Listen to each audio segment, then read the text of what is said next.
Bismillahirrahmanirrahim. Allahu la ilaha illa huwal hayyul qayyum. Innal hamdalillah nahmaduhu wa nasta'inuhu wa nastaghfiruh wa na'udzu billahi min syururi anfusina wa sayyiati a'malina may yahdihillahu fala mudilla lahu wa man yudlil fala hadiyalah. Asyhadu an la ilaha illallah wahdahu rabbi la syarika lah wa asyhadu anna Muhammadan abduhu wa rasuluhu alladzi la nabiyya ba'dah. Faqala Allahu azza wa jalla fi muhkami tanzilihi ba'da a'udzu billahi minasy syaithanir rajim. Ya ayyuhalladzina amanu taqullaha haqqa tuqatih wa la tamutunna illa wa antum muslimun. Amma ba'du fa inna asdaqal hadithi kitabullah wa khairal huda huda Muhammadin sallallahu alaihi wasallam wa syarral umuri muhdatsatuha wa kullu muhdatsatin bid'ah wa kullu bid'atin dhalalah wa kullu dhalalatin finnar. Ma'asyiral muslimin, usikum wa nafsi bitaqwallah faqad fazal muttaqun. Fa usalli wa usallimu ala sayyidina Muhammadin wa ala alihi wa sahbihi ajmain. Sidang jamaah salat Jumat yang dimuliakan Allah Subhanahu wa taala. Al-Imam Fudail ibn Iyad rahimahullahu taala seorang alimin ulama'i tabi'in. Beliau mengatakan khamsun min alamatis saqawati. Ada 5 perkara termasuk alamat daripada alamat-alamat kecelakaan manusia, di mana siapapun yang terkena 5 perkara ini, maka jangan dia berharap mendapatkan kebahagiaan dunia dia dan akhirat dia. Apa saja 5 perkara yang membawa kecelakaan dunia akhirat ini? Kata Fudail ibn Iyad rahimahullahu ta'ala, dia mengatakan yang pertama al-qaswatu fil qalbi, memiliki kekerasan dalam hatinya. Kemudian yang kedua wajumudul aini, di mana kedua matanya susah untuk meneteskan air mata. Kemudian yang ketiga waqillatul haya'i, dan sedikitnya rasa malu kepada Allah Subhanahu wa taala. Kemudian yang keempat warragbatu lid-dunya, teramat sangat cinta dengan dunia. Dan yang terakhir watulul amali, dan terlampau panjang angan-angannya. Inilah 5 perkara, kata beliau, yang bisa menghancurkan kehidupan manusia. Oleh karena itulah maka hindari 5 perkara ini. Yang pertama al-qaswatu fil qalbi, memiliki hati yang sangat keras sekali. Allah Subhanahu wa taala berfirman ketika menceritakan tentang umat-umat terdahulu. Allah mengatakan wala yakunu kalladzina utul kitaba min qablu fatala alaihimul amad faqasat qulubuhum wa katsirum minhum fasiqun.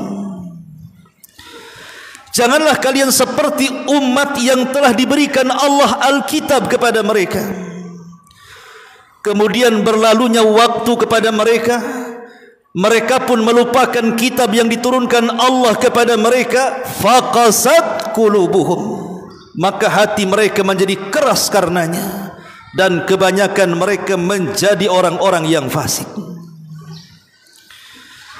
Keras hati ini sangat berbahaya, karena akan mengakibatkan seseorang beribadah tidak akan mendapatkan kehusuan sama sekali. Bahkan muamalahnya akan cenderung mudah menzalimi saudaranya, akan mudah seseorang itu melampiaskan dendamnya dan berakhir kepada kehancuran hidupnya. Makanya Nabi SAW meminta kepada Allah Subhanahu wa taala agar dilembutkan hatinya, karena keras hati ini bisa menghancurkan segalanya. Kemudian yang kedua, wajumudul aini, mata yang susah untuk meneteskan air mata. Dibacakan kepadanya ayat-ayat tentang azab-azab Allah, dibacakan kepadanya tentang kengerian neraka, dia tidak takut sama sekali. Bahkan dia tidak pernah meneteskan air matanya merenung bagaimana setelah kehidupannya. Lihatlah para salafun saleh. Utsman ibn Affan radhiyallahu anhu, apabila diingatkan tentang kehidupan alam barzah, fabaka, maka beliau pun langsung menangis. Ketika dikatakan kepada Utsman ibn Affan radhiyallahu an, lima tabki ya amiral mu'minin, kenapa anda menangis wahai amiral mu'minin? Maka Utsman ibn Affan mengatakan, wailakum, celaka kalian, kuburan itu bisa saja menjadi raudhatun min riyadil jannah au khufratun min khufarin nar. Kuburan itu bagi siapa saja bisa saja menjadi taman dari taman-taman sorga, atau boleh jadi kuburan itu menjadi sumur yang mengarahkan ia ke dalam neraka. Na'udzubillah. Ma'asyiral muslimin, sidang jamaah Jumat yang dimuliakan Allah Subhanahu wa taala. Makanya Nabi SAW bersabda, sab'atun yudhilluhumullahu fi dhillihi yawma la dhilla illa dhilluh. Ada 7 golongan, kata Rasul, yang akan mendapatkan naungan di hari yang tidak ada naungan kecuali naungan arsy Allah Subhanahu wa taala kelak di padang mahsyar. Salah satunya Nabi SAW mengatakan, wa rajulun dzakarallaha khaliyan fafadat ainah. Di antara 7 kelompok yang akan mendapatkan naungan arsy di hari yang tidak ada naungan kecuali naungan arsy Allah Subhanahu wa taala, salah satunya adalah seorang laki-laki yang merenung di tengah kegelapan malam, kemudian tanpa sadar kedua matanya meneteskan air mata karena takut kepada Allah Subhanahu wa taala. Pernahkah satu malam kemudian kita bangun di sepertiga malam, kemudian kita menatap langit yang penuh dengan bintang gemintang, kemudian kita berpikir, apakah setelah kematian kita akan selamat dari azab kubur? Apakah setelah kemudian kiamat dibangkitkan kita selamat daripada neraka? Ma'asyiral muslimin yang dimuliakan Allah Subhanahu wa taala, maka kelompok yang kedua yang celaka adalah yang kedua matanya susah untuk meneteskan air mata karena tidak punya rasa takut kepada Allah Subhanahu wa taala. Kemudian yang ketiga di antara kelompok yang celaka, kata Fudail ibn Iyad rahimahullahu taala, adalah qillatul haya'i, sedikitnya rasa malu kepada Allah Subhanahu wa taala. Nabi SAW bersabda, istahyu minallahi haqqal haya, man istahya minallahi haqqal haya falyahfadir ra'sa wa ma wa'a wal yahfadil batna wa ma hawa wal yadhkuril mauta wal bilah wa man arada al akhirata taraka zinatal hayatid dunya wa man fa'ala dhalika faqad istahya minallahi haqqal haya. Kata Nabi SAW, tanamkan perasaan malu kepada Allah dengan sebenar-benar malu. Dan barang siapa yang dia menanamkan perasaan malu kepada Allah dengan sebenar-benar malu, falyahfadir ra'sa wa ma wa'a, hendaklah dia menjaga kepala dan seluruh isinya. Wal yahfadil batna wa ma hawa, dan dia menjaga perutnya dan apa yang ada di dalamnya. Wal yadhkuril mauta wal bilah, dan terus menerus mengingat kematian dan bencana. Wa man aradal akhirata, dan siapapun yang menghendaki kehidupan akhirat, taraka zinatal hayati dunya, maka dia akan meninggalkan perhiasan dunia. Wa man fa'ala dzalik faqad istahya minallahi haqqal haya, siapapun yang melakukan perkara itu, maka dia telah dinyatakan memiliki rasa malu kepada Allah dengan sebenar-benar malu. Jadi kalau kita merasa malu kepada Allah Subhanahu wa taala, hendaklah kita menjaga kepala dan isinya.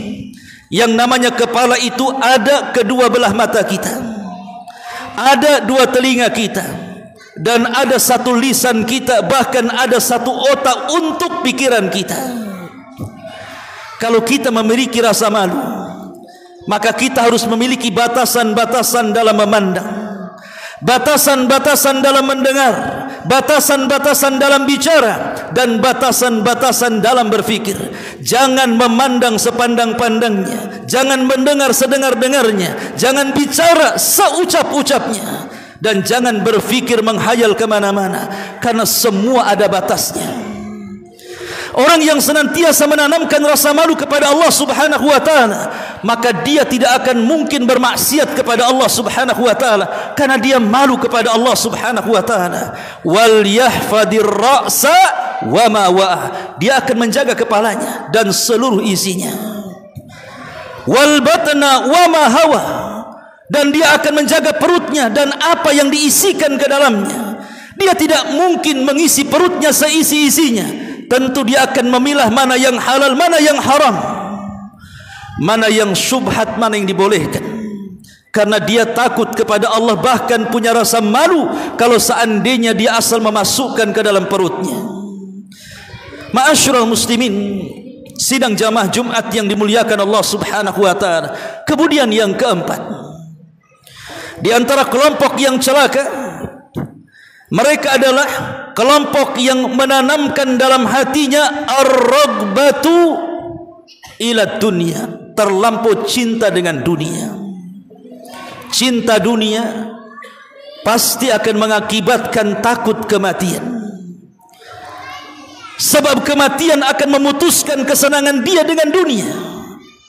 Sebab kematian akan memisahkan dia dengan rumahnya, sebab kematian akan memisahkan dengan tanahnya, sebab kematian akan memisahkan dengan uangnya. Maka dia pun membenci kematiannya. Padahal Nabi SAW mengatakan, man ahabba liqa Allah ahabballahu liqa'ah, wa man kariha liqa Allah karihallahu liqa'ah. Siapa yang cinta berjumpa dengan Allah, maka Allah cinta berjumpa dengan dia. Siapa yang benci berjumpa dengan Allah, maka Allah pun murka dan benci dengan dia. Aisyah Ummul Mukminin radhiyallahu anha mengatakan, maksud daripada hadis ini, siapapun yang menginvestasikan seluruh kekayaannya di dunia, dipastikan dia tidak akan cinta berjumpa dengan Allah, dan dia akan benci dengan Allah Subhanahu wa taala. Tapi siapapun yang menginvestasikan kekayaannya, waktu-waktunya, jerih payahnya untuk akhiratnya, maka dipastikan dia orang yang paling cinta berjumpa dengan Allah Subhanahu wa taala.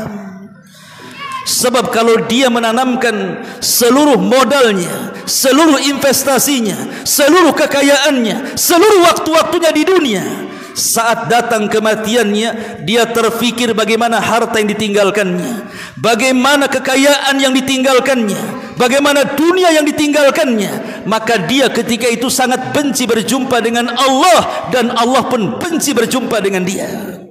Tapi siapa yang menginvestasikan seluruh hidupnya untuk akhiratnya, maka dia akan cinta berjumpa dengan Allah karena dia sudah membangun rumahnya di sorga, sudah menanam tanamannya di tanaman sorga, sudah membangun sungai-sungainya di sorga, sehingga dia ingin pulang ke rumah yang sesungguhnya. Dia pun sangat cinta dengan Allah dan Allah pun cinta berjumpa dengan dia. Dan yang terakhir, tulul amal, orang yang panjang angan-angannya. Rata-rata manusia hari ini mereka panjang angan-angan, hidup dalam bayang-bayang.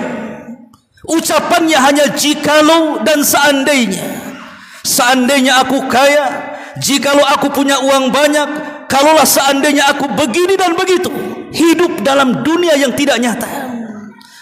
Akhirnya kemudian mereka pun orang-orang yang seperti ini langsung potong kompas dalam hidupnya. Akhirnya ingin kaya, masuk dalam dunia perjudian. Ingin kaya, masuk dalam dunia perdukunan. Dikiranya kalau dia judi atau datang ke dukun akan cepat kaya dengan secepat-cepatnya. Padahal itu hayalan belaka, ma'asyiral muslimin yang dimuliakan Allah Azza wa Jalla. Itulah orang yang tukang panjang angannya. Dia meraih sesuatu yang hanya ada di pikirannya, sehingga mengakibatkan penyakit yang disebut dengan penyakit malas bekerja. Ma'asyiral muslimin yang dimuliakan Allah Azza wa Jalla, kalau 5 perkara menghinggapi kita semuanya, yakinlah anda akan mendapatkan kecelakaan dunia dan akhiratnya. Aqulu ma tasma'un, aqulu qauli hadza wastaghfiruhu innahu huwal ghafurur rahim.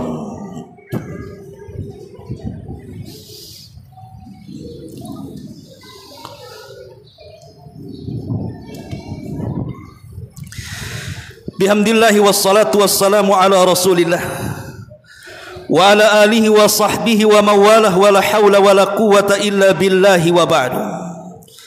Ma'asyiral muslimin, ittaqullaha haqqa tuqatih wa la tamutunna illa wa antum muslimun. Ma'asyiral muslimin, jamaah salat Jumat yang dimuliakan Allah Subhanahu wa taala, tentu kebalikan daripada 5 kecelakaan itu. Yang pertama, orang yang senantiasa berusaha melembutkan hatinya. Maka orang yang senantiasa melembutkan hatinya, maka dia akan mendapatkan kebahagiaan dalam hidupnya. Karena orang yang lembut hati itu pasti lapang dadanya, dan orang yang lapang dadanya pasti dekat dengan kebahagiaannya. Kemudian yang kedua, selain daripada orang yang lembut hatinya, maka yang kedua, orang yang mudah meneteskan air mata dari kedua kelopak matanya. Dia senantiasa mengingat Allah, dia senantiasa mengingat setelah kematiannya, dia senantiasa mengingat akhiratnya. Dan orang yang senantiasa mengingat Allah, mengingat setelah kematiannya, mengingat akhiratnya, mengingat surga dan nerakanya, maka ini akan mengakibatkan dan melahirkan menjadi orang-orang yang taat beribadah kepada Allah. Dan itu kunci kebahagiaan. Kemudian yang ketiga, orang yang banyak rasa malunya, sehingga orang yang banyak rasa malunya tertahan untuk maksiat kepada Allah Subhanahu wa taala. Kemudian yang keempat, orang yang senantiasa cinta dengan akhiratnya, sehingga dia tidak mungkin mengejar dunia sekejar-kejarnya, tapi ada batasannya. Wabtagi fima ataqallah daral akhirah wa la tansa nasibaka minad dunya. Ya, memang dunia perlu dikejar, tapi tujuannya adalah untuk dijadikan alat menuju akhirat kita. Dan yang terakhir tentunya, orang yang pendek angan-angannya. Dia hanya menatap apa yang ada di hadapannya, apa yang Allah berikan kepadanya walaupun sedikit. Alhamdulillah, itulah yang disebut dengan qanaah. Redha bima qasamallah. Dia rela dengan pembagian Allah Subhanahu wa taala. Allah berikan yang banyak, dia katakan alhamdulillah, bi ni'matihi tatimmus shalihat. Allah berikan sedikit, dia pun tetap mengatakan alhamdulillah ala kulli halin. Begitulah jiwa seorang mukmin. Itulah jiwa-jiwa yang penuh dengan qanaah dan keikhlasan dalam hatinya. Inilah di antara alamat kecelakaan, 5 alamat kecelakaan dan 5 alamat kebahagiaan. Innallaha wa malaikatahu yusalluna 'alan nabi. Ya ayyuhalladzina amanu sallu 'alaihi wa sallimu taslima. Allahumma ighfir lil muslimina wal muslimat wal mu'minina wal mu'minat al ahya'i minhum wal amwat innahu qaribun mujibu da'wah ya qadiyal haja. Allahumma arinal haqqa haqqan warzuqna ittiba'ah wa arinal batila batila warzuqna ijtinabah. Allahumma نسألك الهدى والتقى والآفاف والغنى اللهم نسألك الجنة ونعوذ بك من النار ربنا لا تزغ قلوبنا بعد إذ هديتنا وهب لنا من لدنك رحمة إنك أنت الوهاب ربنا آتنا في الدنيا حسنة وفي الآخرة حسنة وقنا عذاب النار وصلى الله على سيدنا محمد وعلى آله وصحبه أجمعين عباد الله إن الله يأمر بالعدل والإحسان وإيتاء ذي القربى وينهى عن الفحشاء والمنكر والبغي يعظكم لعلكم تذكرون. قوموا للصلاة الجمعة رحمكم الله.